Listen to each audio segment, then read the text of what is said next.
Amém. Irmãos, a mensagem dessa noite se chama Quebrando as Cadeias da Tristeza. Amém? E essa mensagem é uma mensagem para quem está triste e para quem não está triste. E deixa eu explicar isso. Quem está vivendo algum momento de tristeza na sua vida, ou vem passando por episódios recorrentes de tristeza, ou até atravessando uma depressão, eu sei que vai a esse assunto com um pouco mais de sede, clamando por uma resposta urgente para aquilo que está vivendo. Mas você que não está passando por um momento de tristeza, esse é o melhor momento para você se preparar para ele. Por quê? Porque na vida da gente, a gente vai passar por momentos tristes, e não tem para onde correr. Não caia nessa conversa de que a vida no Evangelho é uma vida sem tristeza, sem aflições, sem dificuldades. Isso não é bíblico. O Evangelho da Bíblia diz que a gente padece sim, que a nós importa não só crer em Jesus, mas também padecer por Ele. O próprio Jesus disse: no mundo tereis aflições. Eu vi um tempo atrás uma frase muito infeliz, pessimista, mas que tem o seu fundo de verdade, que diz o seguinte: não existe final feliz em nenhuma história de amor. Porque por mais que você veja que o casal foi feliz, né? Viveu junto até o final dos seus dias, em algum momento alguém vai morrer, e a história termina triste. Irmãos, isso é horroroso, né? E é uma perspectiva ruim da vida, porque na verdade o casal foi feliz, e chegou um momento que a história está chegando ao final, e passa-se por um momento de tristeza, um momento de luto, mas colocar dessa forma é uma narrativa que condena todo mundo à infelicidade, e não é essa a questão. Mas qual é o fundo de verdade nisso? Vai ter tristeza. Por mais momentos felizes que nós tenhamos, nós vamos, na vida da gente, atravessar momentos de tristeza. E para isso, esse Salmo 116, ele precisa estar gravado no seu coração por algumas razões. A gente vai passar ao longo do Salmo por algumas afirmações que são grandes revelações do Senhor a respeito da nossa vida emocional e de como a gente funciona. Amém? E o Salmo, nós vamos fazer a leitura dele toda, e depois eu vou passeando por ele, para a gente ter um entendimento melhor. Diz assim a palavra do Senhor, Salmo de número 16, a partir do verso 1. Amo o Senhor, porque Ele ouve a minha voz e as minhas súplicas, porque inclinou para mim os seus ouvidos, invocá-lo-ei enquanto eu viver.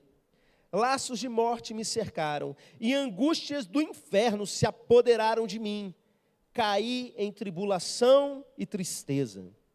Então invoquei o nome do Senhor. Ó Senhor, livra-me a alma. Compassivo e justo é o Senhor. O nosso Deus é misericordioso. O Senhor vela pelo simples. Achava-me prostrado e Ele me salvou.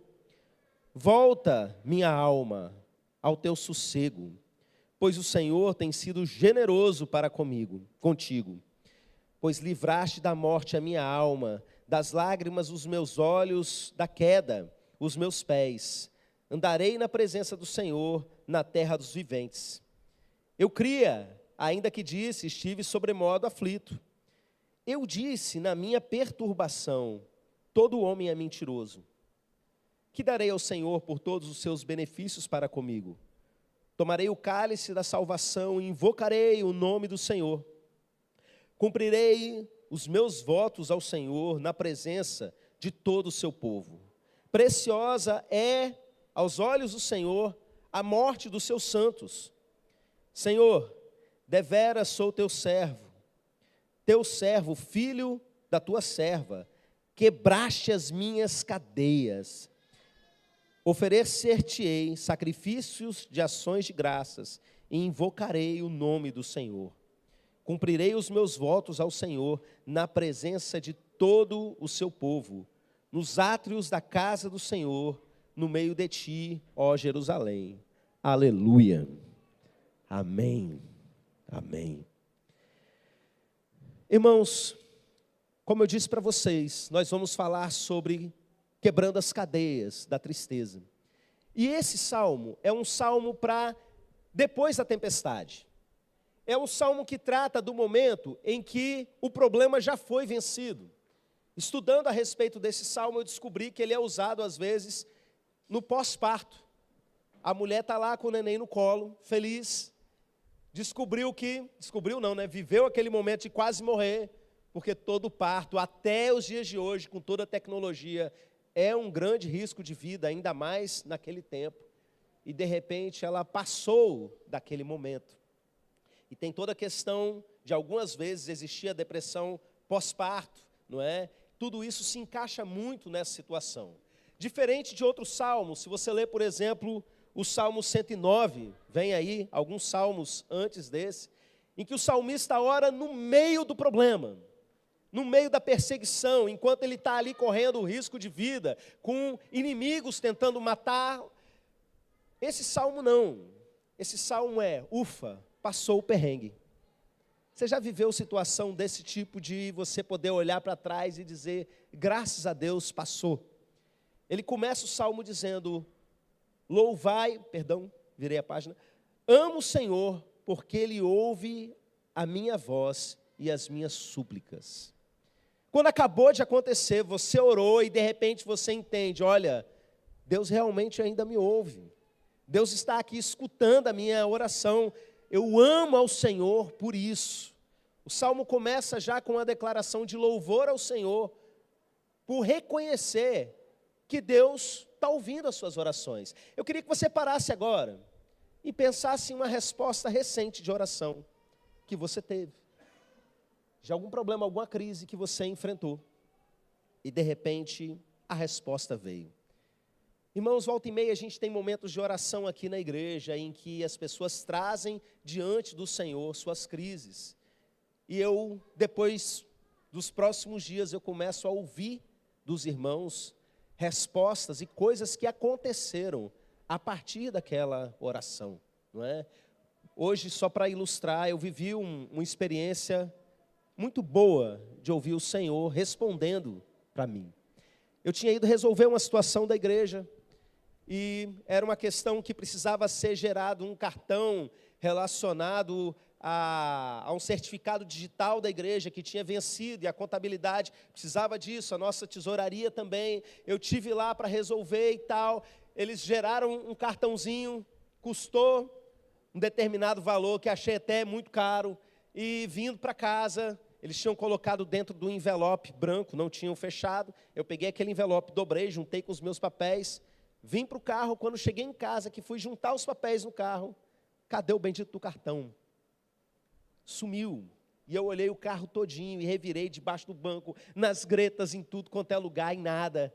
Aí entrei em contato lá com a empresa que tinha gerado isso, compartilhei com a irmã LS, aconteceu uma coisa aqui, perdi o cartão, e eu descobri que era uma trabalheira terrível, eu teria que pagar de novo para poder refazer, teria que voltar lá, tudo outra vez, sabe? E teria que voltar lá no dia seguinte. Irmãos, eu falei que ia voltar, não tinha outro jeito, mas sentei ali no sofá, muito aborrecido, e comecei a pedir para Deus, Senhor, faz esse cartão aparecer. Irmãos, eu estava orando ainda, chegou uma mensagem lá da atendente da empresa, alguém achou na rua. Ela já tinha descido, ela já tinha procurado, sabe? Tinha feito o percurso que eu tinha feito, não tinha achado nada. Alguém achou um cartão na rua, viu lá alguma coisa do nome da empresa, foi lá, enquanto eu orava, e entregou de volta. A Jennifer já passou lá e já pegou, não é? Deus ouve. Que sensação boa a gente parar e pensar assim, olha, eu orei e Ele atendeu a minha oração. Eu amo o Senhor porque Ele ouve a minha voz e as minhas súplicas. Porque inclinou para mim os seus ouvidos, invocá-lo-ei enquanto eu viver. É aquela sensação assim, já que Ele me ouve, vou continuar clamando. Eu tenho outras coisas aqui na lista, outras coisas perdidas que precisam ser achadas, outras situações a serem vencidas. Você lembra que Ele respondeu e você fala, eu vou invocar para o resto da vida. E aí o salmista começa a descrever qual era o perrengue que ele tinha passado. laços de morte me cercaram, e angústias do inferno se apoderaram de mim. Caí em tribulação e tristeza. É possível, meus irmãos, que quando ele fala em laços de morte, ele esteja falando de algum tipo de enfermidade, de alguma situação de saúde, em que ele estivesse perto da morte. Quando ele fala, por exemplo, laços de morte me cercaram e angústias do inferno, eu quero que você entenda que essa palavra inferno aqui não tem essa conotação que nós temos a partir do Novo Testamento, de pensar aí eram os demônios ali tentando fazer alguma coisa. Inferno aqui, no original, no hebraico, é a palavra Seol, que diz respeito simplesmente ao mundo dos mortos, independente do destino da pessoa. Ele está aqui reforçando que ele estava realmente cercado, é como se a morte estivesse tentando laçá-lo, levá-lo. E, a partir disso, o que aconteceu com ele? Caí em tribulação e tristeza. Irmãos, às vezes o problema é um problema que não é inicialmente de natureza interna. É um problema real, material, financeiro, que seja, uma questão de saúde, uma crise de relacionamento, seja lá qual for o problema. Só que para além desse problema, um outro problema acaba surgindo. Você, diante dessa situação, acaba caindo em tribulação e em tristeza. O problema não é simplesmente do seu lado externo, mas passa a ser principalmente do seu lado interior, que a Bíblia vai chamar para a gente de alma. Então invoquei o nome do Senhor, ó Senhor, livra-me a alma. O problema agora não se trata simplesmente da questão da morte. E ele diz assim: compassivo e justo é o Senhor, o nosso Deus é misericordioso. Ele reconhece 3 coisas a respeito do nosso Deus. Irmãos, tem coisa que a gente sabe racionalmente, mas só depois que a gente passa por determinadas experiências que a gente conhece a Deus de fato. Você ouve que Deus é Pai a vida inteira, mas tem um buraco dentro da sua alma por falta de paternidade. O dia que você passa por uma experiência e descobre como Deus é Pai na sua vida, você conhece Deus como Pai. Cada experiência difícil que a gente vive nessa vida, que a gente atravessa ela tendo Deus do nosso lado, algo da revelação de Deus é mostrado para nós. Então aqui ele invoca o nome do Senhor, pede para que ele livre a sua alma. E ele diz que o Senhor é compassivo, justo e misericordioso. Gente, isso é importante demais para você que está com tristeza entender. Ele é compassivo, ele é justo, ele é misericordioso. Sabe por quê? Porque o reino das trevas, ele se aproveita do seu momento de fragilidade. Os demônios, em todo o seu oportunismo e organização, eles querem convencer você muitas vezes que Deus não se importa, que Deus não quer fazer o melhor para você. Se Ele pode, por que Ele não faz? E devagarzinho essa mentira de que Deus não se importa vai entrando no coração das pessoas, e elas vão se sentindo cada vez mais sozinhas no meio da dificuldade. Mas a verdade é que Ele é compassivo, Ele é justo, Ele é misericordioso, Ele quer sim livrar você dessa situação. O nosso Deus, Ele se importa sim, meus irmãos. É importante que isso esteja firmado na sua mente, para que você consiga, pela fé, extrair do Senhor tudo isso que precisa acontecer. O Senhor vela pelo simples. Achava-me prostrado, e Ele me salvou. Prostrado, curvado ao chão, mais uma vez, uma referência a isso, dele estar caído em tristeza. O Senhor é aquele que cuida dos que são simples. E o que é simples, meus irmãos? A conotação dessa palavra aqui nesse texto. Para você entender melhor, eu vou falar do contrário desse simples. Sabe aquela pessoa esperta demais? Ou como diria o carioca, esperto, malandro, que quer se dar bem em tudo. Existe uma pessoa que é o contrário disso, que é até inocente, sabe? Às vezes demora um pouco para pegar as coisas de maldade das pessoas, porque ela é uma pessoa simples. Eu conheço muitas pessoas que são simples, sabe? Que lidam com as coisas da vida dessa forma. O Senhor cuida dessas pessoas. Ele é misericordioso, Ele é compassivo e Ele é justo. E aí no verso 7 a gente chega a um dos assuntos principais dessa mensagem. Volta, minha alma, ao teu sossego, pois o Senhor tem sido generoso para contigo. Irmãos, esse é um dos salmos em que a gente vê claramente o salmista falando com a sua própria alma. E por que ele está falando com a sua alma? Ele está dizendo para a sua alma voltar a ter sossego. Você sabe o que é isso? Irmãos, muitas vezes o problema ele já passou. O problema deveria ser uma página virada na sua vida, mas a sua alma continua naquele estado. Veio uma crise, abalou você, tirou você do sério, a crise passou, foi embora, mas a sua alma ainda não tem sossego. A sua vida interior, as suas emoções continuam abaladas, continuam fora do seu funcionamento normal. Irmãos, esse tipo de coisa acontece demais e acontece com todo mundo. Às vezes um luto aconteceu e a pessoa às vezes até já passou do luto, mas a tristeza que se iniciou do luto, ela não passa. Às vezes um problema de saúde que seja, porque como nós somos corpo, alma e espírito, tudo misturado, muitas vezes um problema de saúde nos leva a uma depressão, mas às vezes o problema de saúde é vencido e a depressão ela continua. Então entenda, a página foi virada, o Senhor é bom, Ele deu a vitória, livrou da morte, só que agora Ele está ali falando com a alma dele que ainda não tem sossego. E meus irmãos, o fato dele falar com a alma dele, só isso já é um grande ensino para a gente. Eu já falei a respeito disso em outras passagens, principalmente no livro de Salmos, que é comum a gente ler frases do tipo: minha alma, desperta e adora o Senhor. O sujeito está dando comando para a sua própria mente, para as suas próprias emoções, para o seu mundo interior. Quando eu era garoto, eu estudei e pratiquei muito, isso lá nos anos 90, hipnose. E eu aprendi muito sobre autossugestão e heterossugestão. Autossugestão é aquela que você sugere para você mesmo, e heterossugestão aquela que você dá sugestão para as outras pessoas.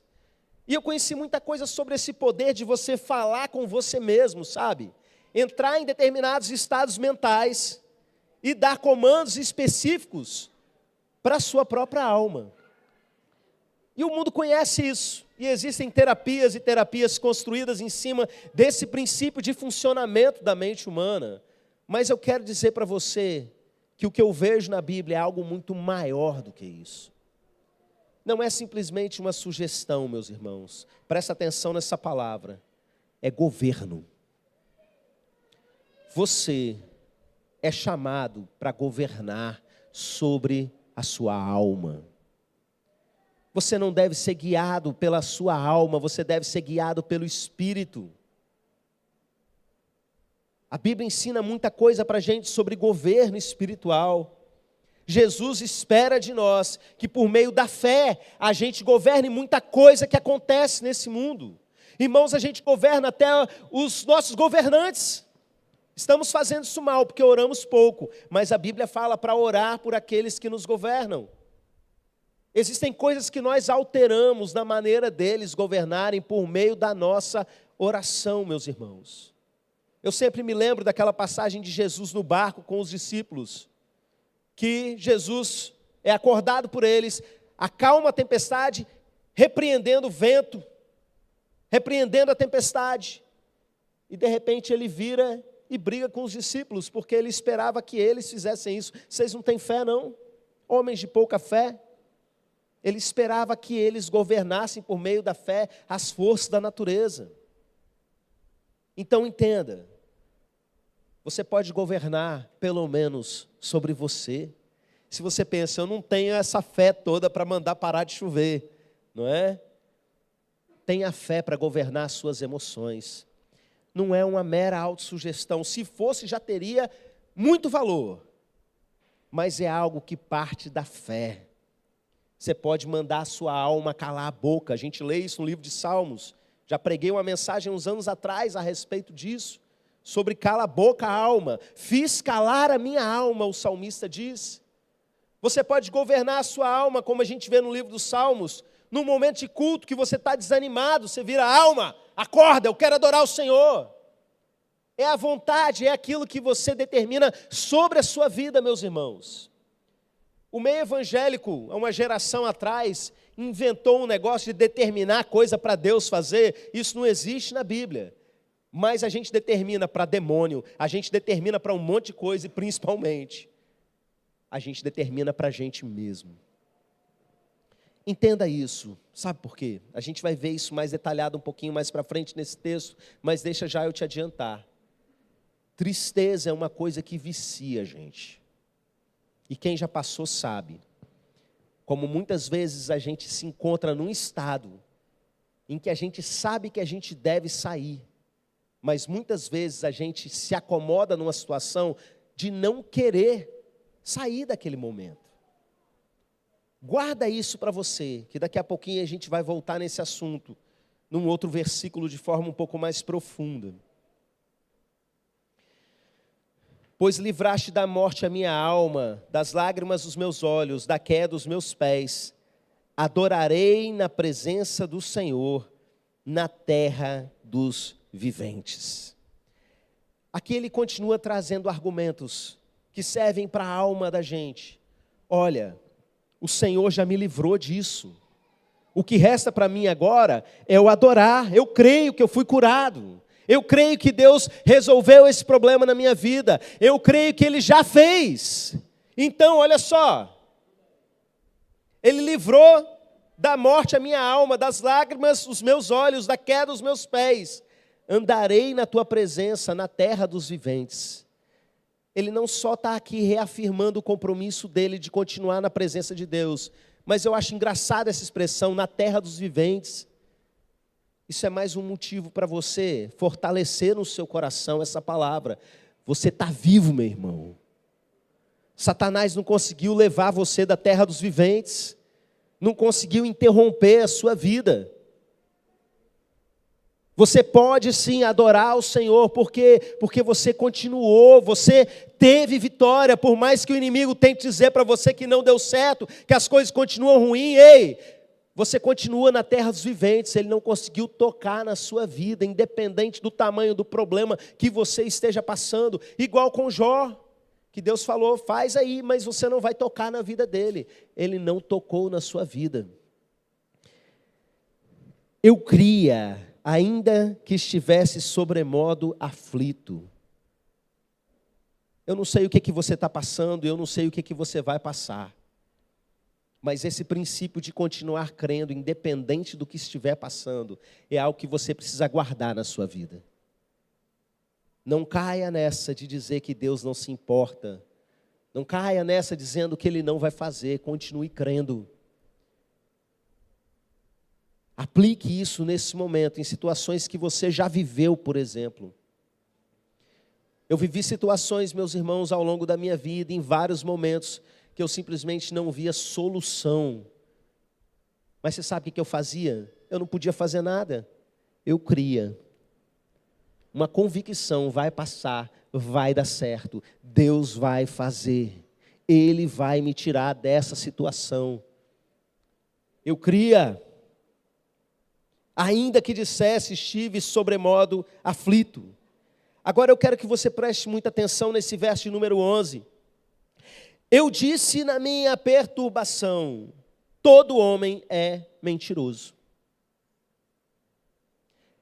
Esse versículo, ele vai mostrar para a gente uma coisa que todo mundo que passa por tristeza começa a viver.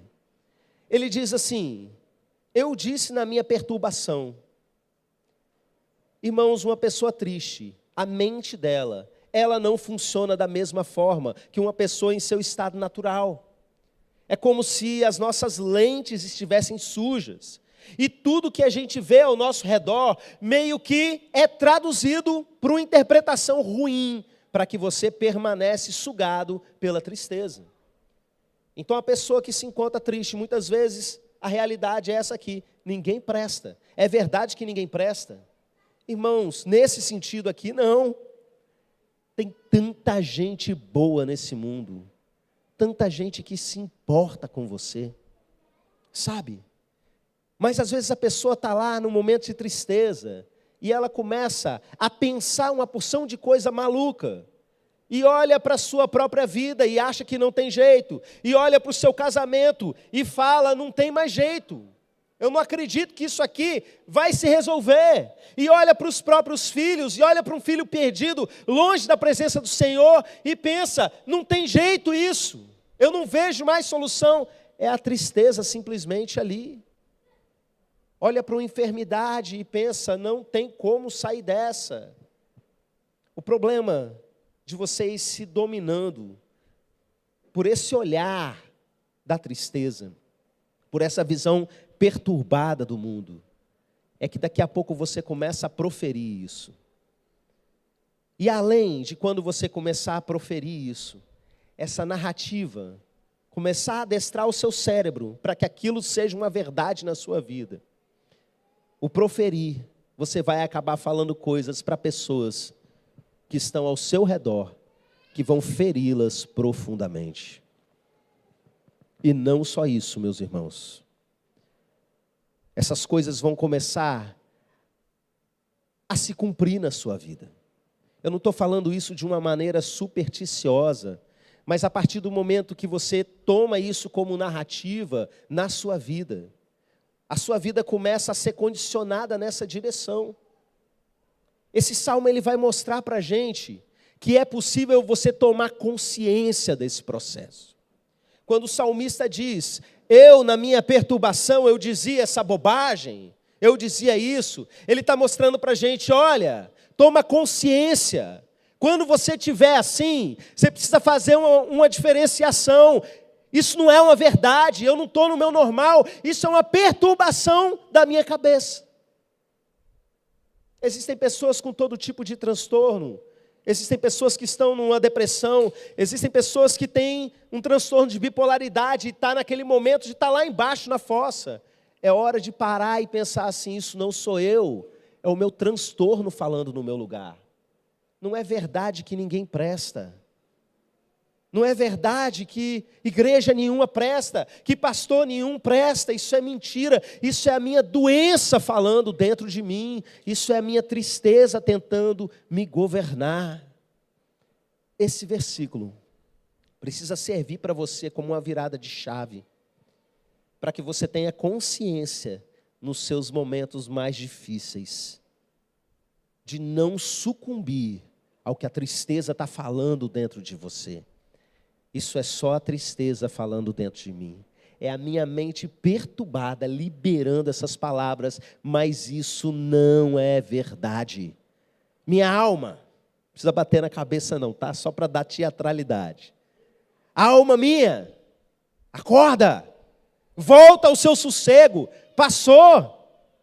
Isso não é assim, eu não aceito isso como verdade na minha vida. Para isso você precisa de decisão, meu irmão, que é uma coisa que está mais relacionada ao seu espírito, à sua fé, do que à sua alma. A sua alma vai querer continuar no buraco, mas você tem um espírito ligado totalmente a Deus, e a partir disso, tenha coragem, se levante, negue essas narrativas do inferno, esses laços de morte, ou como o texto disse, além de laços de morte, essas correntes que o Senhor já quebrou na sua vida. Irmãos, Deus resolve o problema, mas trocar a narrativa que nos governa é uma coisa de trabalho nosso. Se você continuar consolidando essas narrativas de tristeza, a narrativa da depressão dentro do seu coração, você não sai do buraco, mesmo que Deus tenha colocado uma escada para você. E aí, por isso, é importante o restante do Salmo. Porque o restante do Salmo vai consolidar uma narrativa de vitória sobre a sua vida.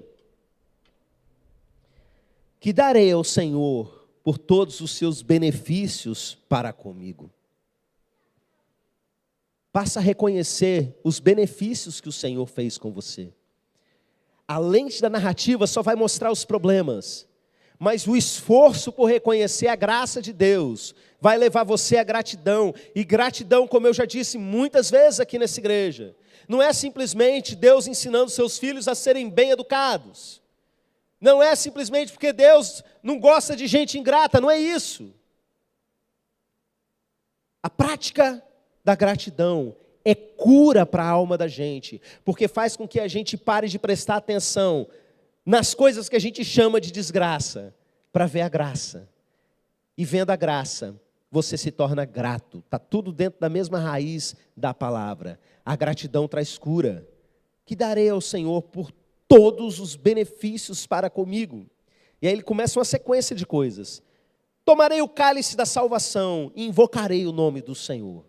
O cálice da salvação, alguns intérpretes entendem que tem a ver com a oferta de libação. Eu não creio nisso, porque a oferta era derramada e não tomada.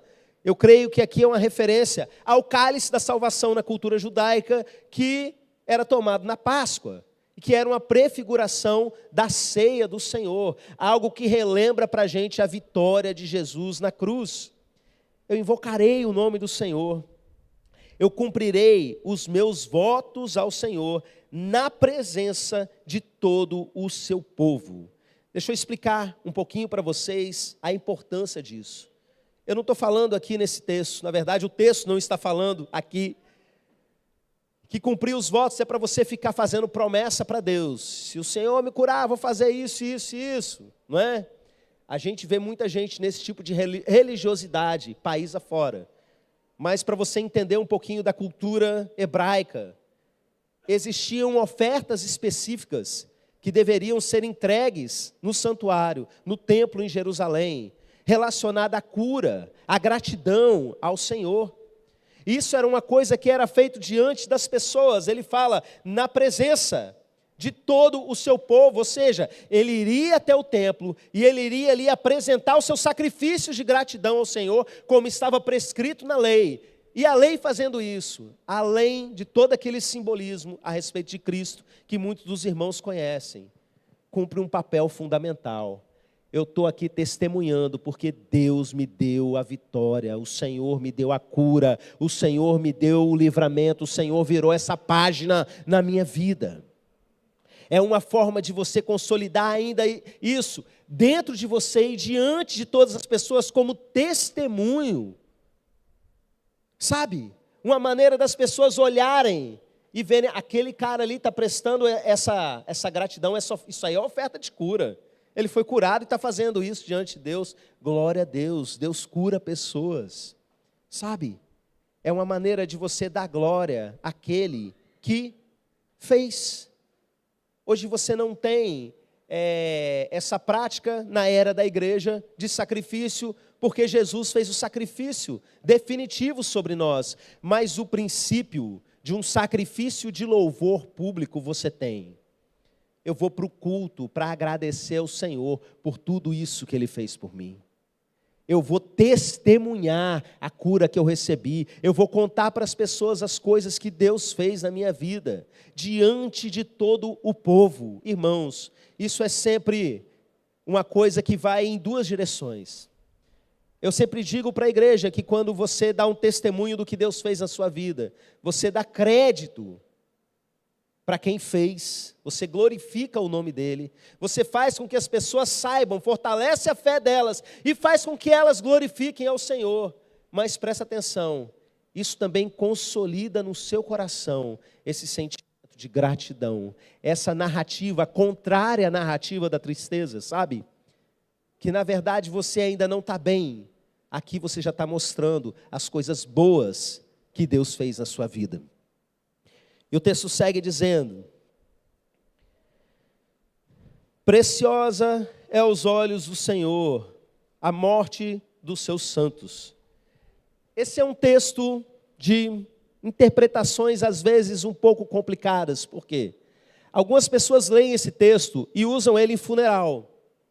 E tem ali um velório acontecendo, né? E aí abre nesse texto e fala, olha, o céu está em festa porque chegou alguém, porque está dizendo aqui na Bíblia que preciosa é para o Senhor a morte dos seus santos. Irmãos, eu não creio dessa maneira. Por quê? Porque isso não bate, essa interpretação, com várias outras passagens bíblicas. Nada contra ter uma festa lá no céu para receber a pessoa, né? Mas não é sobre isso que o texto está dizendo. Esse texto está dizendo, preciosa é o Senhor, aos olhos do Senhor a morte dos seus santos. A palavra aqui no hebraico seria mais ou menos o seguinte, custosa é para o Senhor a morte dos seus santos. Ou seja, é algo caro para o Senhor a morte dos seus santos. Irmãos, a Bíblia diz que Deus não se agrada com a morte. E não só isso, a gente lê lá no Novo Testamento que a morte é uma inimiga. E que ela vai ser derrotada no final como uma inimiga de Deus. Ela já foi derrotada na cruz, mas ela vai ser totalmente derrotada ali na ressurreição. E a Bíblia trata a morte como inimiga do Senhor. Então entenda que o texto diz assim, olha, custoso é para o Senhor que um dos seus santos morra. Ele sabe a dor que isso causa aqui para as pessoas que ficam, o transtorno que antecede a morte. Porque nós não fomos feitos para a morte é uma consequência da entrada do pecado na humanidade. E o salmista está dizendo isso em que contexto? Eu fui livre dos laços da morte. Laços de morte me cercaram, mas o Senhor me livrou deles. Custoso é para o Senhor a morte. E olha o que ele diz logo na sequência. Senhor, deveras sou teu servo, filho da tua serva, quebraste as minhas cadeias. É custoso para o Senhor que um dos seus santos morra. Eu sou servo do Senhor, sobrevivi. O Senhor quebrou as minhas cadeias. Se aplica a mim. Passei. Não é? Quebrastes as minhas cadeias. É isso que Deus quer fazer com você. Talvez Ele já tenha quebrado muitas cadeias, mas existe ainda uma cadeia de tristeza que só está aí, por conta dessa narrativa, dessa lente da tristeza. Eu quero que você creia, ainda que seja na sua dor, ou como diria aquela canção, ainda na minha loucura. Creia que Ele é poderoso e vai quebrar as suas cadeias. Oferecer-te-ei sacrifícios de ações de graças e invocarei o nome do Senhor. Cumprirei os meus votos ao Senhor na presença de todo o povo, nos átrios da casa do Senhor, no meio de ti, ó Jerusalém. Aleluia. Aqui ele repete justamente isso. Vou transformar a minha vitória em culto. Basicamente essa é a palavra. Tudo isso que Deus me fez, me livrou da morte, eu continuo aqui. Vira para o mal que estava te cercando, como naquela canção antiga do Thales Roberto, né? Perdeu. Esse negócio aqui que eu estou sentindo por dentro, é a minha alma só. E já estou dando um jeito nela hoje mesmo. Já estou botando ela nos eixos, porque quem manda na minha vida não é a minha alma, é o meu Senhor. Eu vou transformar a minha vitória em culto ao Senhor. Amém, meu irmão? Deixa eu orar pela sua vida. Você crê realmente que Deus é poderoso? Eu vou orar por todo mundo, independente de você estar atravessando tristeza ou não. Mas eu quero que você que está atravessando um momento difícil, aplique nesse momento essa palavra com todo o seu coração. Não foi à toa, meus irmãos, que Deus trouxe essa palavra nessa noite. É o tipo de palavra que eu gostaria de pregar um domingo à noite, para acertar, assim, uma quantidade maior de pessoas que estão precisando. Mas o Senhor falou para mim que era para hoje. Então fica de pé. E antes mesmo de falar com Deus, fala com a sua alma. Pai querido, muito obrigado pelo Salmo 116. E que de fato isso se torne uma virada de chave no coração de todos aqueles que precisam aplicar esse princípio, meu Pai. Que a narrativa da tristeza seja quebrada nos corações, meu Deus. Que o Senhor venha nessa noite esmigalhar toda a cadeia de tristeza, arrebentar os laços de morte, meu Pai. E que a gente sempre consolide na forma de gratidão a verdadeira narrativa da vitória, na forma de culto ao Senhor, de gratidão ao Senhor. Muitos são os livramentos, meu Pai, muitos são as respostas de oração, muitas são as vitórias, e o Senhor está nos fazendo vencer cada uma das dificuldades. Nós chegamos até aqui, meu Deus, Satanás não conseguiu ceifar as nossas vidas.